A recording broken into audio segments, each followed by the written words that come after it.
Jesus the risen, Lord and legend. Now we will see who is the real. On the first day of the Passover, his apostles said to him, "Where do you want us to prepare the Passover feast?" He sent two of his apostles. "Go to the city, and a man carrying a water jar will meet you. Follow him. Go to the landlord of the place he enters and ask him, 'Where is the guest room for the teacher to eat the Passover feast with his apostles?' He will show you a large upper room, furnished and ready. Prepare the feast there." The two disciples did as Jesus had instructed them, and they prepared the Passover feast. When evening came, Jesus was reclining at the table with the 12, and while they were eating, he said, "One of you will betray me." And they were filled with sorrow. And they began to say, one after the other, "Not I, Lord." Then Judas, the one who would betray him, said, "Surely not I." Jesus answered, "So you have said." While they were eating, Jesus took bread, and when he had given thanks, broke it and gave it to the apostles. He said, "Take and eat. This is my body." Then he took the cup, and when he had given thanks, he gave it to them, saying, "Drink of it, all of you. This is my blood of the covenant, which is poured out for many for the forgiveness of sins." Then they sang a psalm together. They crossed the Kidron Valley to the Mount of Olives. Then Jesus told them, "This very night you will all fall away, for it is written, 'I will strike the shepherd, and the sheep will scatter.' But after I have risen, I will go ahead of you into Galilee." Peter replied, "Even if all fall away, I never will." Jesus answered, "Truly I tell you, this very night, before the rooster crows, you will disown me 3 times. But Peter declared emphatically, "Even if I have to dead, I will never disown you." And all the apostles said the same. Then Jesus took his apostles to the foot of the Mount of Olives, to a garden called Gethsemane, and he said to them, "Sit here while I go further and pray." He took Peter, James, and John with him, and he was sorrowful and troubled. Then he said to them, "My soul is overwhelmed with sorrow to the point of grief. Stay here and keep watch with me." Going further, he fell with his face toward the ground and prayed, "Father, all things are possible with you.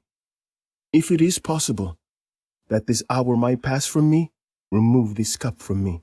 Yet not what I will, but your will be done." Jesus came and found them sleeping and said to Peter, "Were you not strong enough to watch for 1 hour? Watch and pray, so that you will not fall into temptation. The spirit is willing, but the flesh is weak." He went away again and prayed, saying the same thing, and came back to find them still sleeping, because they were tired. He came a 3rd time and let them sleep. He said, "Enough. Wake up. Let's go. For the hour has come. Behold, the Son of Man is betrayed into the hands of sinners." While he was still speaking, Judas, who knew the place because Jesus had often gone there with his apostles, came to the garden. With him was a large crowd of soldiers carrying swords and clubs, and some officials carrying torches and lanterns, who were sent from the chief priests, the teachers of the law, and the elders. The traitor had given them a signal. "The one I kiss is the one. Arrest him and lead him away safely." He stepped to Jesus and said, "Teacher," and he sincerely kissed him. Jesus said to him, "Judas, you betray the Son of Man with a kiss." When the apostles saw what was happening, they said, "Lord, we will strike them with our swords." Then Peter jumped up and struck the slave of the high priest, cutting off his ear. Jesus said, "Those who live by the sword shall die by the sword. Do you not think that I could call unto God, and he will send more than 60,000 angels? But then, how would Scripture be fulfilled?" And then Jesus touched the man's ear and healed him. Jesus, knowing all that was going to happen to him, stepped out and asked, "Who are you looking for?" "Yeshua Anzaret," they said. "I am he." When Jesus said, "I am he," they stepped back and fell to the ground. Again he asked them, "Who did you come here for?" "Yeshua Anzaret." Jesus answered, "I have told you that I am he. Let these men go." Everyone deserted him and fled. Even the young man who followed Jesus with a garment wrapped around him, when they caught him, he fled out of his garment and ran away naked. Jesus said to the crowd of men, "Have you come out with clubs and swords to arrest me like a common thief? I taught in the temple every day, and you did not arrest me. But this is your hour when darkness reigns. You do so now to fulfill Scripture." Then they took hold of Jesus, seized him, and delivered him to the house of Annas, the father-in-law of the high priest Caiaphas. Peter and another apostle followed at a distance. The high priest questioned Jesus. Jesus replied, "I have spoken openly to the world. I always taught in the synagogues or in the temple where all the Jews come together. I said nothing in secret. Why do you question me? Ask those who heard me. Surely they know what I have said."